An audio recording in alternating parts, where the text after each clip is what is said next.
Properties of division of rational numbers. तो ये है क्लोजर प्रॉपर्टी। क्लोजर प्रॉपर्टी क्या कहती है? If P upon Q and R upon S are any two rational numbers such that R upon S is not equal to 0, then P upon Q divide by R upon S is also a rational number.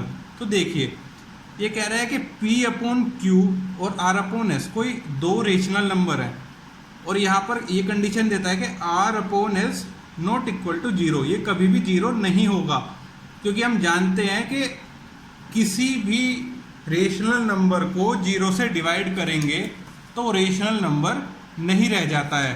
क्योंकि हमने देखो, आपने देखा था एक rational number बताते हुए condition थी वहाँ पर कि कोई भी rational number P upon Q की फॉर्म में होगा, बट Q कभी भी 0 नहीं होगा। ये कंडीशन स्टार्टिंग में आपने देखी थी। तो वही बात यहाँ पर है, क्योंकि हमें क्या करना है, P अपॉन Q को डिवाइड करना है R अपॉन S से, तो इसलिए R अपॉन S कभी भी 0 नहीं होगा अगर उसका रिजल्ट रेशनल नंबर लेके आना है तो। क्योंकि इसने बोला है ना P अपॉन Q को अगर हम R अपॉन S से डिवाइड करें तो हमेशा रेशनल नंबर ही आएगा उसका आंसर, पर उसके लिए कंडीशन ये रखिए कि R अपॉन S कभी भी 0 नहीं होगा। इसके लिए हम देखते हैं कि एग्जाम्पल से और अच्छे समझ आ जाएगा। देखिए एग्जाम्पल में क्या कहता है, 1/3 इज डिवाइडेड बाई 1/2। देखिए वैसे तो सॉल्यूशन यहाँ पर है, बट मैं करके दिखा देता हूँ आपको। क्वेश्चन है यहाँ पर, लिख देता हूँ मैं, 1/3 इज डिवाइडेड बाई 1/2। तो देखिए 1/3 इज डिवाइडेड बाई 1/2, तो ऐसे ही हमने सेम 1/3 और इसका मल्टीप्लिकेटिव इनवर्स हो जाता है क्या, 2/1। तो आंसर क्या आ जाता है, इसकी इसमें मल्टीप्लाई हो जाएगी 2 और इसकी इसमें हो जाएगी 3। तो ये क्या हमारा एक रेशनल नंबर है? बिल्कुल है, क्योंकि ये हमारा P है और ये हमारा Q है और ये नॉट इक्वल टू 0 भी है, तो इसलिए हमारा रिजल्ट भी एक रेशनल नंबर में ही आया। और इसी का देखिए आप सेकंड पार्ट क्या कहता है। सेकंड पार्ट कहता है 4/5 डिवाइडेड बाई 0। तो ये सेकंड पार्ट कहता है 4/5 डिवाइडेड बाई 0। अब यहाँ पर जब हमने 4/5 किया और उसको डिवाइड कर दिया, मतलब इसका मल्टीप्लिकेटिव इनवर्स भी 0 ही रहेगा, या आप इसे सोच सकते हैं कि ऐसे हमने इसे डिवाइड 0 से कर दिया। तो ये तो हम मानेंगे अभी फ़िलहाल P और ये मानेंगे फ़िलहाल Q। तो ये तो 0 के इक्वल आ गया, जो कि कोई रेशनल नंबर होता ही नहीं है अगर हम 0 नीचे रखते हैं। तो इसलिए इसका रिज़ल्ट भी नॉट डिफाइंड आएगा, क्योंकि कभी भी किसी भी नंबर को 0 से डिवाइड करने पर कोई भी रिज़ल्ट नहीं निकलता है, वो आज तक डिफाइन ही नहीं हुआ है। तो इसलिए हम उसे नॉट डिफाइंड लिखते हैं, और आपके यहाँ पर भी इज़ नॉट डिफाइंड रिजल्ट आया है, तो ये कोई रेशनल नंबर नहीं होगा। तो क्लोजर प्रॉपर्टी सिर्फ ए पार्ट में है, सेकंड में नहीं है। इसी की तरह आप देखिए कम्यूटेटिव प्रॉपर्टी। कम्यूटेटिव प्रॉपर्टी कहती है division is not commutative for rational number if P upon Q and R upon S are any two rational number, then P upon Q divided by R upon S is not equal to R upon S divided by P upon Q। देखिए commutative property कहती है कि कोई भी अगर दो rational number होंगे P upon Q और R अपॉन S, ये कोई एक रेशनल नंबर है, ये कोई दूसरा है। अगर हम इस वाले नंबर को, पहले नंबर को दूसरे से डिवाइड कर दें और दूसरे वाले नंबर को पहले वाले से डिवाइड कर दें, देखिए दूसरे वाले को पहले से डिवाइड कर दें, ऐसा नहीं है कि उनके दोनों का ही आंसर सेम आएंगे, ये कभी भी नहीं होगा। इसलिए हमने नॉट इक्वल टू का साइन लगाया है बीच में। तो देखिए इसका एग्जाम्पल अगर हम देखें तो एग्जाम्पल कहता है -2/7 divided by 5/3 is equal to 5/3 divided by 2/7। यानी कि अगर 2/7 को 5/3 से डिवाइड करें और 5/3 को 2/7 से डिवाइड करें, क्या वो कभी बराबर होंगे? क्वेश्चन मार्क लगाया है तो हमें बताना है, तो इसे हम सोल्व करके देखते हैं। तो देखिए 2/7 डिवाइडेड बाई 5/3, तो क्या हो जाएगा 2/7, और इसका तो डिवाइड है ना, तो मल्टीप्लिकेटिव इनवर्स लेंगे, यानी कि 3/5, 3 ऊपर 5 नीचे आ जाएगा। तो इसे हम करके ही देखते हैं, लो मैं करके ही दिखा देता हूँ आपको, लिख लेता हूँ मैं। देखिए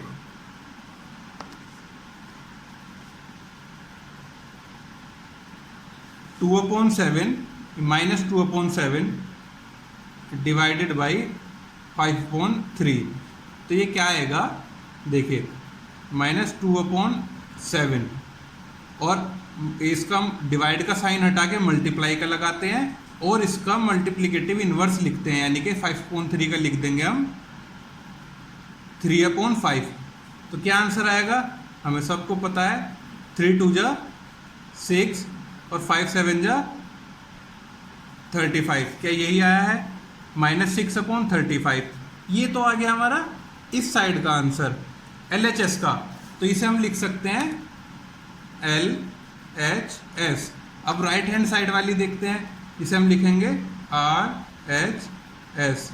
उसका क्या आता है 5/3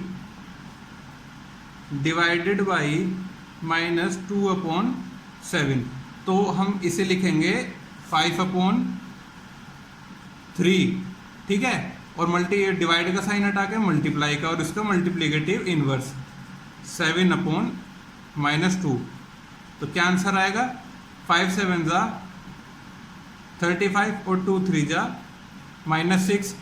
क्या हमारी LHS और RHS बराबर है, हमारी LHS थी -6/35 और RHS है हमारी 35/-6, इक्वल है, नहीं है, तो वही उसने बोला था कि नॉट इक्वल आएगा, और यही हमारा आया है नॉट इक्वल।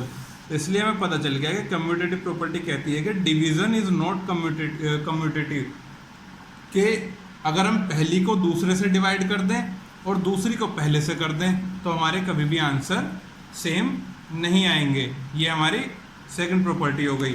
अब हम इसमें देखते हैं थर्ड प्रॉपर्टी। थर्ड प्रॉपर्टी कहती क्या है, थर्ड प्रॉपर्टी कहती है associative property, division is not associative for rational number. जैसे कम्यूटेटिव भी डिवीजन के लिए नहीं थी, ऐसे ही एसोसिएटिव भी नहीं है। एसोसिएटिव में होता क्या है, देखिए पहले नंबर को, जो पहला नंबर हमने इसमें माना P/Q, दूसरा नंबर मानते हैं हम इसमें R/S, और तीसरा मानते हैं T/U। कुछ भी है, नोटेशन होती है, आप कुछ भी यूज़ कर सकते हैं, पर जैसे बुक में दिया हुआ है हमने ऐसे ही बात की है। तो देखिए पहला नंबर P/Q, दूसरा R/S और तीसरा T/U। अगर हम क्या करते हैं, दूसरे और तीसरे को डिवाइड करते हैं, मतलब दूसरे को तीसरे से डिवाइड करते हैं, और उनसे जो भी आंसर आएगा उस आंसर से पहले नंबर को डिवाइड करते हैं। दूसरी तरफ राइट हैंड साइड कहता है ये कि हम पहले नंबर को दूसरे से डिवाइड करते हैं, और इनका जो भी आंसर आएगा उस आंसर को तीसरे नंबर से डिवाइड करते हैं, तो वो हमारा कभी भी इक्वल नहीं होगा। जो इन तीनों का आंसर आएगा और जो इन तीनों का आंसर आएगा वो आपस में इक्वल नहीं होगा। तो ये तो हुई प्रॉपर्टी, ये आप अच्छे से पढ़ना और समझना। फिलहाल मैं आपको इसका एग्जाम्पल बताता हूँ, क्योंकि एग्जाम्पल हेल्प करता है उसे समझने में। तो देखिए पहला नंबर लिया है यहाँ पे 2/3, ठीक है, दूसरा नंबर लिया है 1/4 और तीसरा लिया है 1/2। तो यानी कि दूसरे को तीसरे से डिवाइड किया और उनके आंसर से पहले वाले को डिवाइड किया। ऐसे ही यहाँ पर पहले वाले को दूसरे से डिवाइड किया और इनका जो भी आंसर आएगा उस आंसर को तीसरे वाले से डिवाइड किया। तो हम करके देखते हैं ये होता है या नहीं। तो देखिए नंबर है क्या, नंबर है पहले वाला 2/3 डिवाइडेड बाई 1/4 डिवाइडेड बाई 1/2, और दूसरी साइड मैं लिख लेता हूँ एक बार 2/3 डिवाइडेड बाई 1/4, और इस पूरा का डिवाइड करते हैं हम 1/2 से। तो देखिए यहाँ पर क्या होता है, पहले हम अंदर देखते हैं, इसे आप एज इट इज़ लिखते रहिए 2/3, और अंदर करते हैं 1/4, डिवाइड का साइन हटाएंगे, मल्टीप्लाई और इसका मल्टीप्लिकेटिव इन्वर्स, तो 2 2 ज़ा 4, तो अंदर क्या बच जाता है, ये हमारी LHS है, तो अंदर बच जाता है हमारे पास 2/3 डिवाइडेड बाई, इससे 2 टाइम चला गया तो ऊपर मल्टीप्लाई करते हैं तो 1, और नीचे आता है हमारे पास 2। तो ऐसे ही हम आगे करते हैं तो 2/3। अब हम देखते हैं डिवाइड को मल्टीप्लाई से रिप्लेस करेंगे और इसका मल्टीप्लिकेटिव इन्वर्स लिख देंगे 2/1। तो आंसर क्या आ जाता है हमारे पास, आंसर आ जाएगा 2 2 ज़ा 4 और ये 3। ये तो आ गई हमारी LHS। अब हम बात करते हैं RHS की, इस वाली साइड की, ठीक है। तो RHS क्या हो जाएगी हमारी, RHS हो जाती है, पहले के ब्रैकेट के अंदर का सोल्व करते हैं हम, तो ब्रैकेट के अंदर का देखते हैं हम क्या है, 2/3, यहाँ पर डिवाइड है, रिप्लेस करेंगे मल्टीप्लाई से, और इसका इनवर्स 4/1, और इसे डिवाइड ही रहने दीजिए अभी, ठीक है। तो यहाँ पर हो जाएगा 2 4 ज़ा 8, और ये 3, और ये अभी तो ऐसे ही रहते हैं, अगले स्टेप में देखते हैं ऐसे। अगले स्टेप में हो जाएगा ये 8/3, और ये डिवाइड का मल्टीप्लाई से, और ये ऐसे, तो आंसर आ जाएगा 8 2 ज़ा 16, और ये 3। तो ये RHS है। हमारी LHS थी, वो थी 4/3 जो सोल्व करके आई थी। RHS आई हमारी 16/3। क्या ये सेम है, सोचो आप, क्या ये सेम है, नहीं है। तो हमारी प्रॉपर्टी क्या कहती है कि जो हमने ये यहाँ पर देखा था वही हमारे एग्जाम्पल में हुआ, कि हमारी RHS और LHS इक्वल नहीं आती हैं। आप यहाँ भी देख सकते हैं, हमारी RHS आई थी 4/3 और LHS आई थी हमारी 16/3। ये देखिए, ये हमारी होती है स्टैंडर्ड फॉर्म, और ये फिर हम आगे इनको फ्रैक्शन में डिवाइड कर देते हैं, जैसे कि 1 होल 1/3, और यहाँ पर 5 होल 1/3। क्योंकि देखिए, आप इस वाली फॉर्म को भी अच्छे से जानते होंगे, इसकी इसे मल्टीप्लाई करेंगे 3 1 जा 3 और +1, तो ये हो जाएगा 4/3, और ऐसे ही आता है 5 3 जा 15 +1 16/3। तो आप इसको फर्दर आगे इस वाली फॉर्म में भी लिख सकते हैं, बट मैंने आपको यहीं तक करके दिखाया है। तो ये वाली प्रॉपर्टी भी हमारी कंप्लीट हो गई। तो हम बात करेंगे आपकी 4th प्रॉपर्टी, जिसे कहते हैं डिवीज़न बाय 1। बहुत इजी प्रॉपर्टी है, इसमें ज़्यादा कुछ है नहीं। देखिए, if P/Q is any rational number then P/Q divided by 1 equals to P/Q, and P/Q divided by -1 is equal to -P/Q। देखिए, बहुत सिंपल है। आप ये कह रहा है कि अगर P/Q कोई रेशनल नंबर है और हम उसे डिवाइड करते हैं 1 से, तो हमारा आंसर P/Q ही आएगा, यानी कि जो हमारा नंबर है वही हमारा आंसर आ जाएगा। क्योंकि हम 1 से किसी भी चीज़ को या किसी भी नंबर को डिवाइड करते हैं तो वो हमेशा ऐसा ही रहता है, क्योंकि 1 ऐड करेंगे तो ज़्यादा हो जाएगा, माइनस करेंगे तो कम हो जाएगा। पर अगर हम इसकी मल्टीप्लाई करते हैं तो भी आंसर चेंज नहीं होता है, और डिवाइड करते हैं तो भी नहीं होता है। तो हमने यहाँ पे डिवाइड किया तो हमारा आंसर चेंज नहीं हो, P/Q ही रह जाएगा। बट अगर इस 1 के साथ माइनस आता है तो ये हमारे आंसर के साथ अपना माइनस छोड़ जाएगा। तो इसलिए अगर हम P/Q को -1 से डिवाइड करते हैं तो आंसर हमारा P/Q आएगा। तो इसे मैं करके भी नहीं दिखा रहा हूँ एग्जाम्पल को, ऐसे ही दिखा देता हूँ। 2/3 डिवाइडेड बाई 1, तो सॉल्यूशन क्या कहता है, 2/3 divided by 1 is equal to 2/3।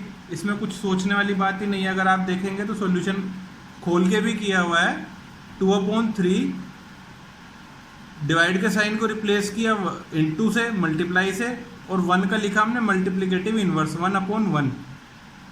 क्योंकि अगर कोई भी नंबर हम ऐसे लिखते हैं ना 3, 4, 5, 1 कुछ भी लिखते हैं तो इनके अपोन में ऑटोमेटिक 1 होता ही है। ये नॉन सी बात होती है, ये पता होनी चाहिए हमें। तो इसलिए हमने 1/1 किया और आंसर हमारा 2/3 आ गया। ये इसको खोल के किया गया है, मैंने आपको भी डायरेक्ट बताया था कि आंसर सेम आ जाता है। तो ये हमारी फोर्थ प्रॉपर्टी डिवीज़न बाय 1 भी हो गई। अब हम देखते हैं आपकी फिफ्थ प्रॉपर्टी। फिफ्थ प्रॉपर्टी है डिवीज़न बाय सेम नंबर। देखिए P/Q है, कोई रेशनल नंबर है। अगर हम पर उसके लिए कंडीशन क्या है कि P/Q कभी भी 0 के इक्वल नहीं होगा, 0 नहीं ले सकते हम इसे कभी भी, ठीक है, इस वाली प्रॉपर्टी को देखते हुए। तो अगर हम P/Q को P/Q से ही डिवाइड करें तो आंसर हमेशा 1 ही आएगा। सिंपल सा है। एग्जांपल देता हूँ, अगर आप 2 को 2 से डिवाइड करेंगे तो आंसर क्या आएगा? अगर आप 2 को 2 से डिवाइड करेंगे तो आंसर हमेशा 1 ही आएगा। तो वही है, P/Q को P/Q से डिवाइड करोगे तो हमेशा 1 ही आएगा। ये यहाँ पर दिया हुआ है, एग्जांपल आप करके भी देख सकते हैं। इसे -1/7 को -1/7 से आप करके देख लेना, 1 ही आएगा। ठीक है, तो ये प्रॉपर्टी भी काफ़ी आसान है। तो अगली प्रॉपर्टी देखते हैं, property number 6, property for division. तो ये प्रॉपर्टी क्या कहती है? P/Q एंड R/S और T/U ये 3 रेशनल नंबर हैं। P and Q are integer and P is not equals to 0 and Q is not equals to 0, then तो ये वाली कंडीशन आप देखिए, ये कहता है R/S प्लस T/U, यानी कि ये पहला रेशनल नंबर, ये दूसरा और ये तीसरा।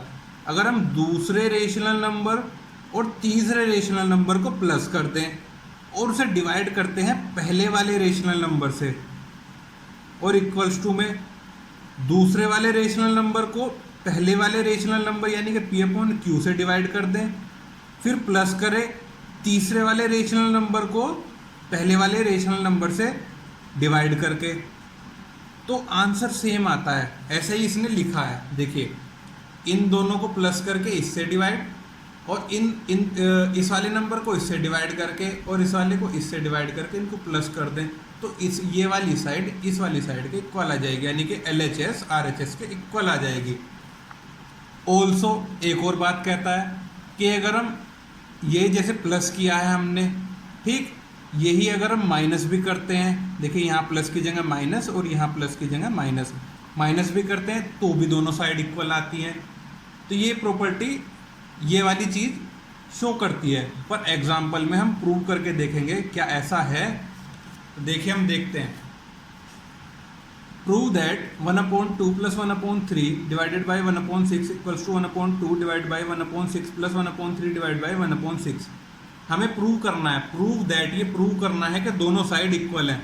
तो इसके लिए हम चलते हैं, देखिए 1/2 + 1/3 इज डिवाइडेड बाई 1/6। तो इसे पहले ब्रैकेट के अंदर वाला देखते हैं। तो हमने यहाँ पे क्या किया, 2 और 3 का एलसीएम अगर आप लोगे तो क्या आएगा, 2 और 3 का एलसीएम आता है 6। एलसीएम आपको लेना ही आता होगा, ठीक है, 6। और उस एलसीएम से जब हम देखते हैं ऊपर क्या बचेगा, 2 3 जा 6 और 3, क्योंकि ऊपर 1 है ना तो इसलिए 3 आ गया। 2 3 जा 6, ये भी चीज़ आपको बता दूं, वैसे आपको पता होगा, जो भी एलसीएम आता है नीचे इस वाले नंबर से उसे डिवाइड करते हैं और ऊपर वाले नंबर में मल्टीप्लाई करते हैं। तो 2 3 जा 6 और उस 3 की 1 में मल्टीप्लाई हुई तो 3 आया। 3 2 जा 6, उस 2 की 1 में मल्टीप्लाई हुई तो 2 आया। तो ये ब्रैकेट के अंदर का हो गया और बाहर हमारे पास डिवाइडेड बाई 1/6 है। तो अब हम इजिकल टू देखते हैं क्या, 3 और 2 यानी कि 3 + 2 ये तो 5 हो गया, और अपॉन में 6 था ही, 5/6 डिवाइडेड बाई 1/6। अब इस डिवाइड को मल्टीप्लाई से रिप्लेस करेंगे, मल्टीप्लाई से रिप्लेस कर दिया हमने और 1/6 का मल्टीप्लिकेटिव इन्वर्स इस्तेमाल करेंगे, यानी कि 6/1 यूज़ किया हमने, तो 5/6 इंटू 6/1, 6 से 6 कैंसिल हो गया, आंसर आया 5। तो ये तो हो गई हमारी LHS। अब बात करते हैं हम RHS की। RHS में देखते हैं ये वाली साइड, 1/2 डिवाइडेड बाई 1/6, ठीक है। तो 1/2 इस डिवाइड को मल्टीप्लाई से रिप्लेस किया और इसका इन्वर्स मल्टीप्लिकेटिव इन्वर्स लिखा 6/1, ऐसे ही प्लस 1/3 डिवाइड को मल्टीप्लाई से और इसका इन्वर्स, ठीक है। तो यहाँ पर आप देखेंगे क्या आ जाएगा, 2 3 जा 6, 2 3 जा 6, तो ऊपर बचा 3 और नीचे बचा 1, ठीक है। ऐसे ही प्लस फिर 3 2 जा 6, 3 2 जा 2 टाइम ये से कट जाएगा, तो ये ऊपर बचा 2 और नीचे बचा 1। अब हम देखिए इसे प्लस करेंगे तो क्या आएगा, आप एलसीएम भी लोगे तो 1 आएगा, और जिनके नीचे का एलसीएम सेम होता है हम उसे ऊपर आराम से ऐड कर सकते हैं। जिन दोनों के नीचे का डिनोमिनेटर सेम होता है, जिन दोनों के नीचे का डिनोमिनेटर सेम होता है हम ऊपर की नंबर को ऐड कर सकते हैं। तो 3 को 2 में ऐड किया तो आंसर आया 5। और 1 मैंने बोला ही था हर नंबर के नीचे होता है, सबके नीचे 1 होता है, हम उसे लिखें या ना लिखें, बट वो नोन होता है कि 1 यहाँ पर है। ऐसे यहाँ पे हमने नहीं लिखा, तो ये आ गई हमारी RHS। अब RHS हमारी ये है और LHS हमारी ये है, तो क्या दोनों ही 5 नहीं आ गई? तो हमारी यहाँ पर दोनों ही अगर 5 हैं तो LHS is equal to RHS, और यही बात इन्होंने कही थी यहाँ पर कि दोनों इक्वल होंगी, तो हमारी ये प्रॉपर्टी भी प्रूव हो गई। तो हमने आज देखी इनकी 6 की 6 प्रॉपर्टी। ये मैंने प्रॉपर्टी आपको इसलिए बताई, हाँ आप ये मत सोचना मैंने करके नहीं दिखाया, मैंने इसलिए नहीं किया क्योंकि बहुत इजी है, इसलिए मैंने आपको सामने सॉल्यूशन था तो करके दिखाया। मैंने सिर्फ आपको वो चीज़ें करके दिखाई हैं जो बुक में नहीं थी और मैंने आपको सोल्व करके दिखाई। 6 की 6 प्रॉपर्टी आप अच्छे से पढ़ सकते हैं और इनसे समझ सकते हैं, क्योंकि ये वाली एक्सरसाइज आपकी आगे वाली इन्हीं पे डिपेंड करती है, तो इसलिए मैंने इनको पहले आपको समझाया। तो आपको हिंट देता हूँ एक, देखिए इस वाले क्वेश्चन का, the sum of 2 rational number is -4/7 if one number is -2/3 find the other number.